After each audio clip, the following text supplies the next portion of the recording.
terjadi diskusi untuk memutuskannya bergabung Indonesia adalah di rumah ini.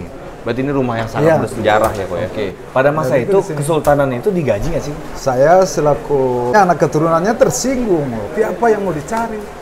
Seluruh wilayah yang masuk Indonesia dan keuntungannya Indonesia dapat selama ini kok. Masa itu bukan?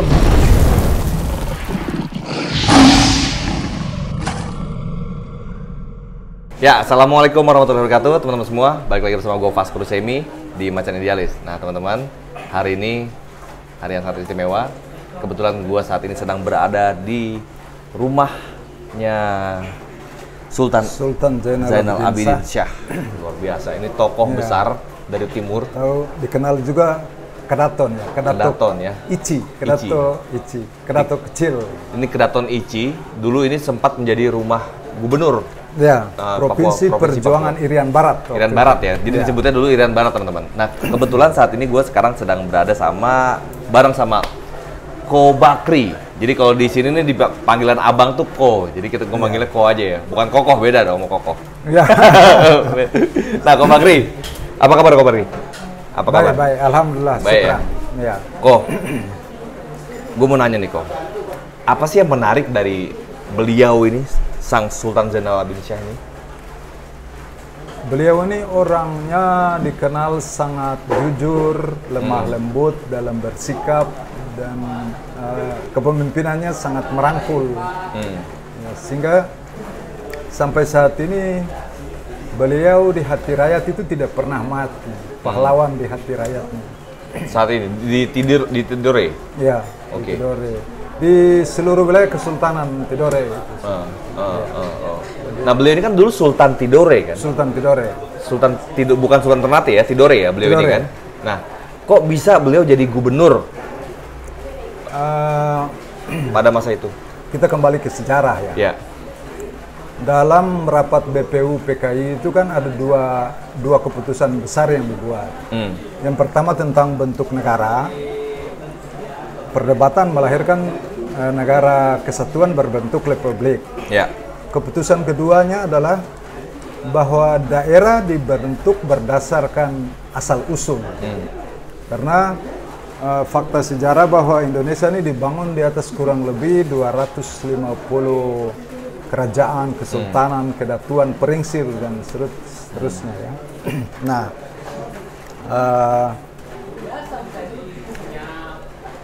karena daerah itu dibentuk berdasarkan asal-usul, maka lahir aturan tentang apa itu dua bentuk pemerintahan daerah, yaitu pemerintahan swapraja dan swatantra.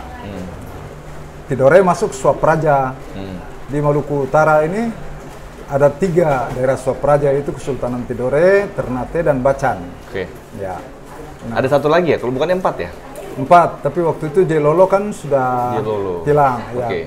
Jelolo baru saja dibangun lagi. Ya. Nah, ketentuannya bahwa kalau raja atau sultannya cakap. Cakap itu maksudnya berbicara? Cakap dalam memerintah, berbicara. Oh, bagus, oke. Skill kepemimpinan kali ya. Iya. Mereka langsung otomatis diangkat menjadi gubernurnya. Ya. Oke. Yang swapraja tingkat 2 menjadi residennya. Oke. Ini sekitar tahun berapa itu kok? Itu beliau kan sultannya 1947. Diangkatnya itu awal 1950-an lah. Oke. Diangkat menjadi gubernur. Diangkat menjadi gubernur dengan bersamaan dengan dibentuknya Provinsi Perjuangan Irian Barat. Oke, sebentar. Gubernur ini yang di bawah wilayah beliau ini apa aja? Yang sekarang ini ada? Wilayah beliau itu termasuk Irian Barat itu, Papua. Oke, Papua Irian Barat, oke. Ya. Irian Jaya dulu itu ya? Ya. Oke. Dulu namanya Irian Barat ya. Ya. Jadi provinsinya dibentuk namanya Provinsi Perjuangan Pembebasan Irian Barat, beribu kota di Suasio. Di sini ibu kota Kesultanan Tidore ini. Wilayahnya adalah seluruh wilayah Kesultanan Tidore. Daerah-daerah kecil yang jauh dari kesultanan itu dibentuk pemerintah daerah swatantra. Maka Ambon menjadi provinsi. Termasuk Ambon pun dipegang oleh Gubernur Sultan ini. Tidak, Ambon tidak masuk, hanya Seram, Kei Tanimbar sana itu. Seram Ke masuk sini. Iya. Oke. Seram Barat. Oke. Ya. Karena ada Ambon, ada raja-raja juga. Ya. Ya. Nah, bukankah dulu itu konon katanya di wilayah Maluku juga itu masuk dalam wilayahnya Tidore? Ya, sebagian besar Maluku dan Papua sekarang, Irian Barat itu masuk wilayah Tidore. Jadi kalau wilayah ke Maluku sana itu Seram Barat, Kei Tanimbar, Kepulauan Tanimbar, Kepulauan Geser, Gorong, sampai pulau-pulau kecil, sampai ke Raja Ampat itu. Ya. Raja Ampat dan Papua pulau besar. Ya. Oke. Nah, terus gini, Ko, di perjuangan pembebasan Irian Barat ini ada nggak sih yang menjadi rintangan beliau pada masa itu? Apa yang paling terkesan menurut keluarga? Karena beliau ini kan kebetulan cucunya dari Sultan Zainal Abidin Syah ini ya. Yang paling berkesan adalah semangatnya, dan rakyat Kesultanan Tidore itu umumnya apa yang dimau oleh Sultan yang membawa kebaikan orang banyak itu pasti didukung penuh. Ya, nah, ketika Bung Karno datang ke Tidore untuk kemudian bernegosiasi untuk Masuk menjadi wilayah NKRI. Papua masuk wilayah NKRI, didukung penuh oleh rakyat, sehingga Kenapa kok didukung penuh? Kok didukung? Apa alasannya? Rakyat mendukung untuk bergabung ke NKRI pada masa itu. jadi keputusan Sultan itu di dalam, Sultan ini ya, keputusan beliau ya. Oke. Sebelum beliau sampai kemari pun, kalau keputusan itu untuk kebaikan, kemaslahatan umat, itu pasti didukung penuh. Apa pada masa itu kepemimpinan beliau nggak maslahat umatnya? Maslahat, tapi kan dalam konteks berpikir bahwa kita kembali dulu pada akhir 1800 menjelang 1900 itu kan pemerintah Belanda membuat satu strategi politik yang namanya Forteverklaring itu, memecah belah wilayah kesultanan menjadi wilayah kecil-kecil untuk dia kuasai. Ya. Nah, lalu dalam perjuangan Irian Barat itu kan Gubernur Jenderal Belanda namanya Van Mock membentuk negara Indonesia Timur itu. Ya, negara Indonesia Timur NIT. Ya. Nah, sejak di bawah pemerintahan Hindia Belanda. Ya, di bawah Belanda itu. Tapi Hindia Belanda. Kesultanan Tidore kan nggak masuk dalam situ. Tidak masuk situ, tapi kan wilayah Papua itu diambil, diduduki oleh Belanda. Nah, Kesultanan Tidore ini sejak 1600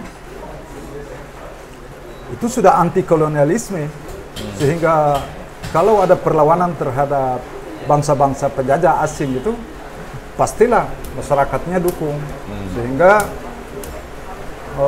ketika beliau membuat keputusan ini berdasarkan keputusan kerajaan kesultanan itu rakyat dukung, bahkan semua buat persiapan. Jadi ada juga cerita orang tua ke saya bahwa ini dalam bahasa daerahnya kiere berkat. Ini Kepulauan Tidore, ini Kesultanan Tidore ini barakahnya besar. Jadi waktu persiapan perjuangan pembebasan Irian Barat itu kita baru gosok parang gitu ya, bikin persiapan, belum sempat terjun udah aman. Itu yang saya dengar dari orang tua ya, dari masyarakat. Ya.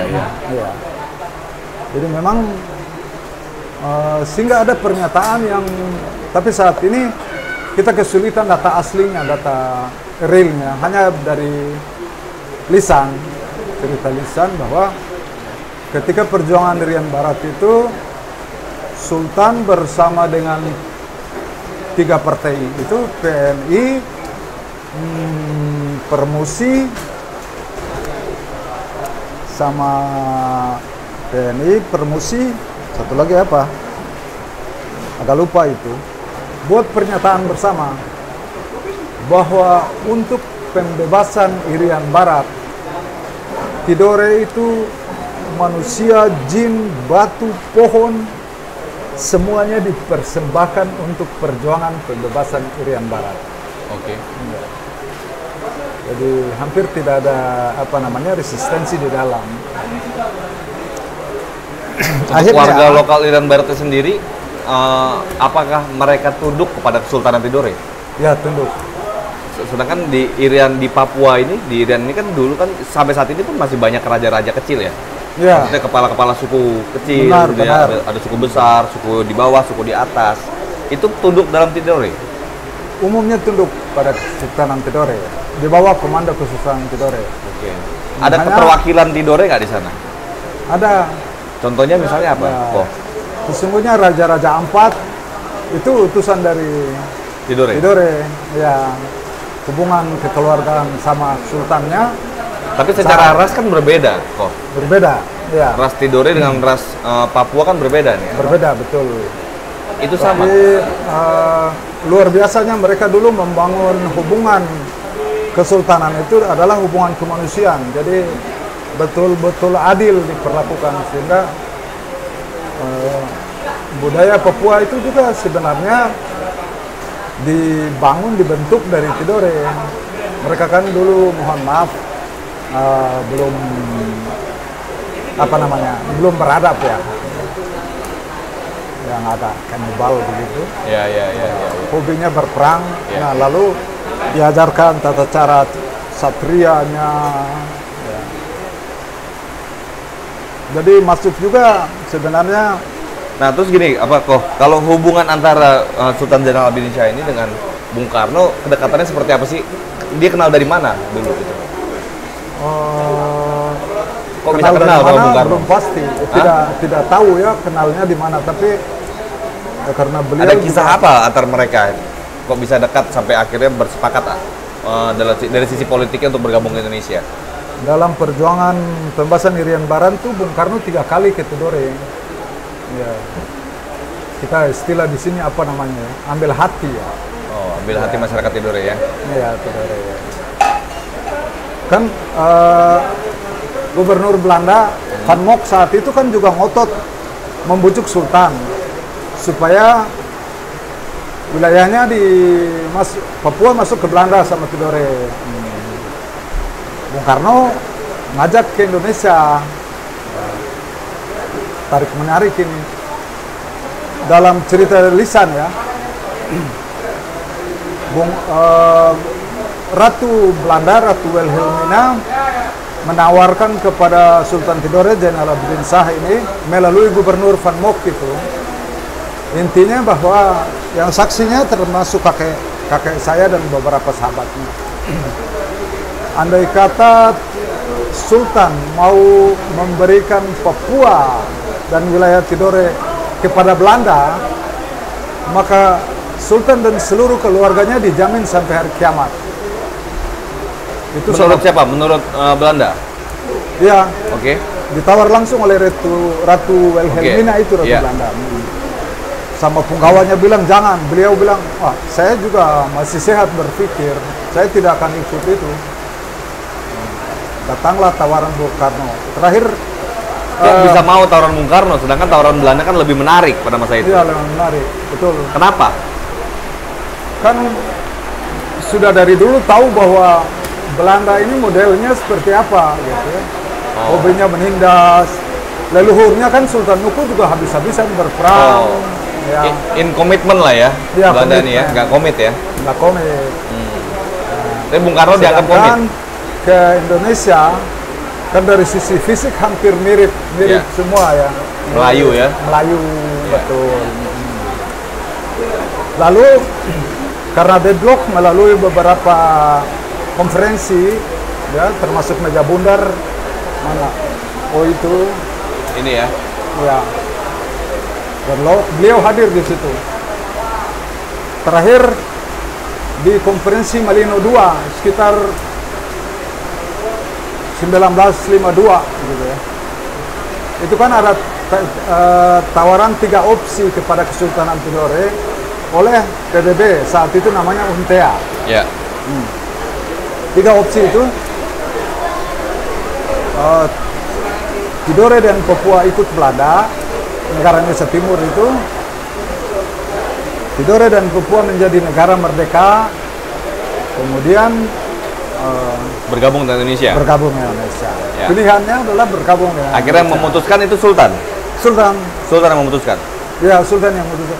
Dan keputusan itu dibuat dulu di rumah ini sebelum dibawa ke konferensi Melino. Ada semacam kayak tawarannya tuh, maksudnya yang ditawarkan oleh NKRI, oleh Bung Karno pada masa itu. Tawaran seperti apa sih yang menarik kok Sultan mau gabung ke situ? Kenapa misalnya kenapa Sultan nggak mau tetap bertahan menjadi wilayah sendiri gitu negara kan? merdeka, Negara merdeka gitu ya. misalnya gitu. Ya. Kenapa? Kita tidak tahu pasti, tapi Diskusi di setelah, keluarga nggak ada pertimbangan pada saat itu? kita pertimbangan yang dibuat keluarga oleh kesultanan? keluarga maupun para penggawanya ikut Indonesia. Iya. Ya. Kenapa? Ya tadi pertimbangan tadi bahwa lebih sama secara fisik Melayu. Bukan, maksudnya kalau misalnya gini, misalnya kan keluarga lagi kumpul, keluarga kesultanan gitu ya kok ya. Ya. Kan pasti kan ada rapat juga kan? Iya, Rapat kesultanan benar. sebelum beliau itu memutuskan, beliau kan pasti akan bermusyawarah. Ya. Gitu kan kok ya? Dan itu terjadi di rumah ini. Di rumah ini terjadi Ya. musyawarahnya. Ya. Untuk beliau memutuskan bahwa akhirnya bergabung kepada Kita Indonesia. Indonesia. Nah, Ya. pada saat itu diskusi di rumah itu yang terjadi apa? Misalnya ada yang, wah kita bergabung sama Belanda, udah kenapa kita nggak merdeka sendiri? Atau udah kita bergabung sama Indonesia? Kenapa keluarga pada saat itu memutuskan untuk bergabung dengan Indonesia, Dengan Indonesia, ya. dibanding dengan menjadi negara merdeka sendiri misalnya ataupun gabung sama Belanda? Ya. Ada nggak ceritanya di rumah Jadi ini yang waktu pertama kenapa tidak mau bergabung Belanda tadi? tadi nggak komit dan Mentalitasnya. banyak terjadi penyiksaan rakyat Ya, gitu misalnya ya, komit. penjajahan.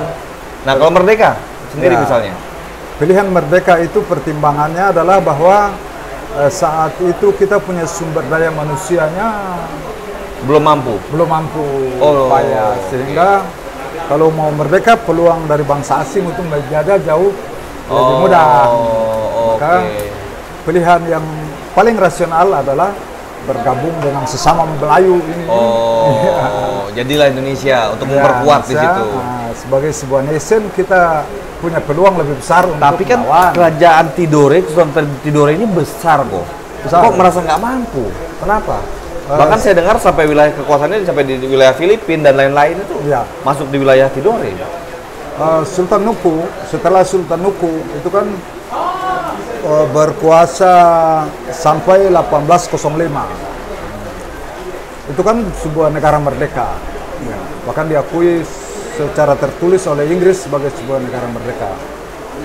Pasca beliau itu memang pengaruh dividen Ampera Belanda ini kuat sehingga terjadi adu domba di sana. Maka kesultanan melemah. Ya. Ya. Nah, di akhir 1800 tadi, itu kan yang saya sampaikan tadi bahwa ada politik forte verkläring Ya, itu. diperkecil ya. Disekat-sekat. Kenapa mau Sultan pada masa itu? Lemah sumber daya. Bahwa Sultan sendiri kehidupan masyarakatnya secara ekonomi ya lemah. Sehingga ruang untuk melawan itu jadi lemah. Oh. Sultan sebelum beliau kan banyak dikendali oleh Belanda politiknya. Iya. Kapan sih dikenal Tidore ini besar-besarnya dan jaya-jayanya pada masa Sultan siapa waktu itu kok?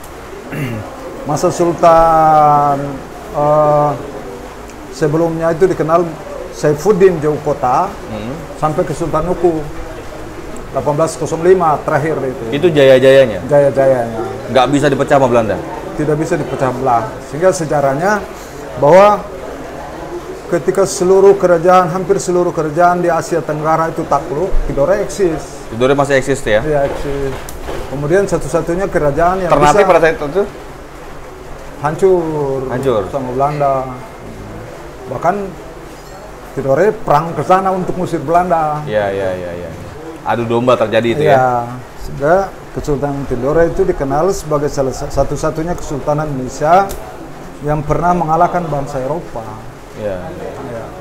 Oke, jadi Zaman Sultan Nuku. pertimbangannya saat itu di rumah ini, Ya. kenapa sih Indonesia akhirnya Indonesia Timur bisa dibilang ya, Tidore, Ternate, Papua sampai Papua itu sampai Ya. akhirnya mau bergabung ke wilayah Indonesia, Indonesia. adalah pertimbangan merasa senasib kali mungkin ya. Itu satu lagi mungkin karena apa ya? Mungkin karena kelehaan Bung Karno dalam negosiasi kali ya. Jago, Bisa jadi. jago Bung Karno memang. Negosiator ulung memang Negosiator beliau. ulung, Kalau benar. nggak bisa jadi bapak pendiri bangsa kan. Iya. Founding father bersama Bung Hatta pada masa itu. Oh, ini terjadi di rumah ini waktu itu. Keputusannya di rumah ini, makanya Di situ diskusi yang terjadi sama siapa aja itu kok? Sama permaisuri diskusi beliau kah? Sama misalnya kakek langsung saya yang masih hidup? sudah meninggal. Itu Kapitalau, kedudukannya adalah pelapis sultan kedua. Oke. Terus sama keluarga besarnya, dan di sini namanya ya Punggawa itu Bobato Kesultanan Tidore. Jadi apa namanya? Para menteri gubernurnya ya berembuk bersama, mohon petunjuk, barulah keputusan itu dibuat. Oke. Pada masa Dan itu itu di sini. kesultanan itu digaji nggak sih? Pada gajinya. Bupati gubernurnya itu maksudnya punggawa-punggawanya?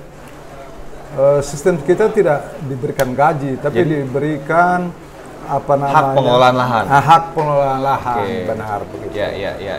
Mau tambangnya, mau tanamannya, kebunnya, dia kelola hutannya sendiri, gitu ya. ya. Oh, pembagian wilayah Ya, bagi jadi para pejabat Kesultanan itu, Bangsa itu. ya pejabat itu dia punya lahan. Punya lahan di situ. Dia bisa boleh kuasai di situ. Ya. Besok yang lain ganti, dia over lagi ke sana. Oh, lahan dinas HGU lah ya, kira-kira ya. Itu dia. Hak guna usaha untuk para pejabat-pejabat benar. kesultanan. Oke, ini menarik. Jadi terjadi diskusi untuk memutuskannya bergabung Indonesia adalah di rumah ini. Berarti ini rumah yang sangat Iya. bersejarah ya kok ya. Ya. Nah, ini sekarang dikemanain di rumah kok? Kemarin itu Nasib nih rumah ini gimana sekarang? Nama rumahnya apa? ini yang nasibnya sedang pusing-pusingnya kita. Kenapa ini. pusing gimana kok? Jujur pemerintah daerah tidak terlalu peduli ini. Heeh. Jadi beberapa tahun kemarin Provinsi nggak peduli? provinsi tidak peduli. Kenapa? Kok nggak peduli? Itu yang kita juga heran. Lo ini kan rumah bersejarah ini. Ya. Sedangkan dari diskusi, dari data sejarah berulang-ulang, kita tahu bahwa inilah titik nol terakhir. Ada nggak foto-fotonya kok terjadi pada saat itu? Di sini memang betul terjadi diskusi itu semua di tempat kan ini rumah kediaman beliau juga kan pribadi Iya, kan. Tokoh-tokoh berkumpul di sini. Bung Karno pun datang ke sini ya. Ya, Bung Karno pun datang ke sini. Ada nggak foto-fotonya Pak? foto-fotonya hampir tidak ada di sini, dibawa oleh anaknya ke sana. Ada yang di Bogor, ada yang di Jakarta. Tapi ada fotonya. Ada fotonya. Coba harusnya di scan lagi kok, Iya. ditayangkan lagi tuh harusnya kok. Jadi karena tidak ada kepedulian dari pemerintahan provinsi maupun daerah, ngomong aja begitu, tapi faktanya enggak. Kemarin 2 tahun lalu, ini kan hutan, apa namanya, tinggi, rumahnya udah ini aja dipaku aja dari luar, gitu. Oh, kumuh lah ya, kotor. Sempat dikontrak, dikasih keluarga kontrak ke partai, udah kontrak kantor. Oh sempat? Iya, dikontrak ke partai, ada PAN sama itu. Golkar sebelumnya. Waduh, rumah bersejarah jadi disewa-sewain nih ke orang ya? Akhirnya sama tante saya, putrinya beliau mau dijual. Nawar ke orang per orang, ke swasta. Saya nahan. Dijual berapa kalau itu? Dia jual murah, Ada dia nawar nawar cuma 750 juta. Wih, Ya. rumah bersejarah begini? Iya. Kan ini udah dijual semua, lahannya besar ini. Tadinya Tapi besar nih ya? udah dijual semua sama keluarga, sama anak beliau. Batasnya itu sisa ini. Yang di seng-seng itu? Seng itu ya, sampai tembok yang sebelah fondasi. Tadinya besar itu ya? Besar. Ya namanya rumah sultan, Ada hampir 5 hektar lah. Sampai termasuk kantor itu beli. sampai sebelah kan kantor pemerintahan juga ya? Kanan Ya, kiri ya? 2 pengadilan nih, pengadilan negeri sama pengadilan agama. Oke. Pemerintah beli kepada keluarga waktu itu? Pengadilan agama saya yang beli, saya yang bangun itu. Oke, Kebetulan dulu mantan pegawai. Ya. Akhirnya mau dijual, saya nahan. Lalu saya bersihkan sama beberapa teman, Pak El Bahar Konoras, orang Demokrat itu, Pak Sofian Daud, orang PBB ya, untuk kita apa namanya, gotong royong nih. Di sini Ya, bilang ya, pot ya, pot. Ya. Kumpul, bersihkan, datanglah komunitas anak-anak muda nawar, gimana kita ngurus. saya kasih tahu sama mereka. Iya, iya. Dalam keinginanku ini, kita pengen bikin museumnya beliau. Oke. Tapi barang peninggalannya nggak ada lagi, gimana kok? Lalu mereka, wah, iya Itu benar. TV kayak gitu-gitu itu masih yang Iya. lama? Hah? Masa beliau dulu? Masa beliau hitam putih itu. Itu masih yang udah ada TV dulu kok? Masih hidup apa enggak? Enggak, tahu. maksudnya itu zaman beliau dulu atau TV baru? TV di akhir Bukan zaman masanya beliau lah. Beliau sempat nonton TV itu? Enggak kayaknya. Oh, oke. Karena Ya, ya, beliau meninggal itu tahun 67. 67. Jadi terakhir sebelum berangkat dari sini itu kan saya ketemunya itu. Beliau pegang kepala, besoknya berangkat meninggal tahun 67. Ada berapa istri beliau kok?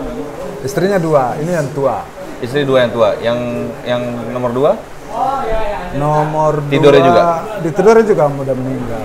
Oke. Bersaudara juga semua sih. Oke. Dulu kan nggak bisa kawin sembarangan ya. Iya, namanya keluarga sultan gitu kan. Jadi diangkat jadi permaisuri. Iya. Iya. Permaisuri pertama turunnya 1 perempuan.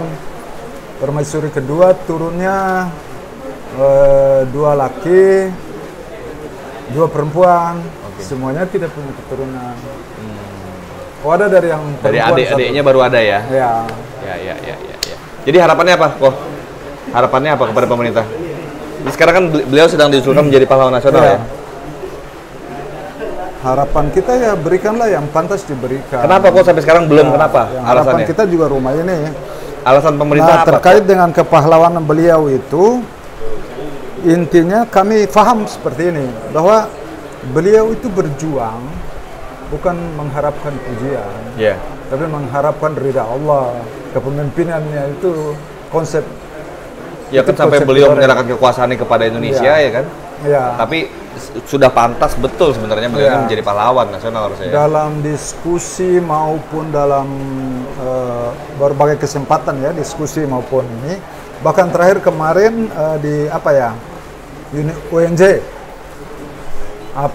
seminar, itu pun keputusannya sama, bahwa sebenarnya tanpa diusul pun pemerintah harus Otomatis memberikan harusnya. otomatis. Nah, kemarin tim yang datang itu ya TP2 apa itu namanya? Dari Kemensos, Iya, Kementerian Sosial. TP2 GRK apa itu. Katanya mau cari verifikasi bukti. Saya selaku keluarganya, anak keturunannya tersinggung loh. Dia bilang, bukti apa yang mau dicari? Seluruh wilayah yang masuk Indonesia dan keuntungannya Indonesia dapat selama ini kok. Masa itu bukan bukti? Iya. Kok mesti cari-cari lagi? Nah, konsep berpikir ketorang itu bahwa Tidore itu bukan bangsa pengemis, gitu kan? Jadi kita tidak akan minta-minta, tapi berikanlah yang pantas. Dikasih, alhamdulillah. Tidak dikasih, beliau tetaplah pahlawan di hati rakyatnya. Tidak pernah mati di hati rakyatnya, gitu.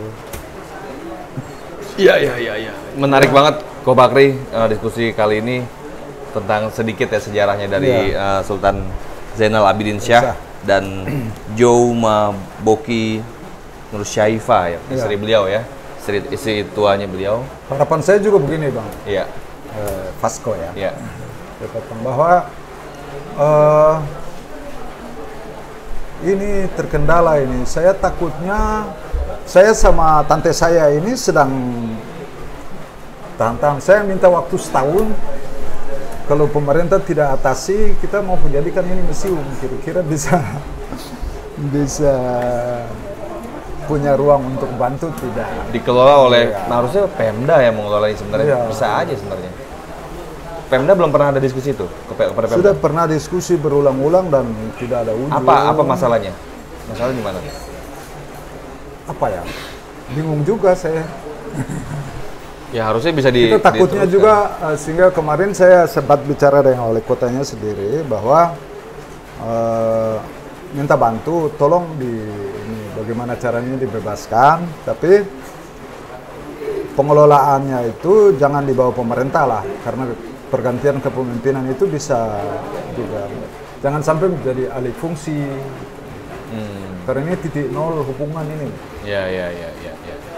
Akhir 2019 itu saya dengan Pak Elbahar Kenoras, orang dekatnya Pak NMB, Gubernur Papua.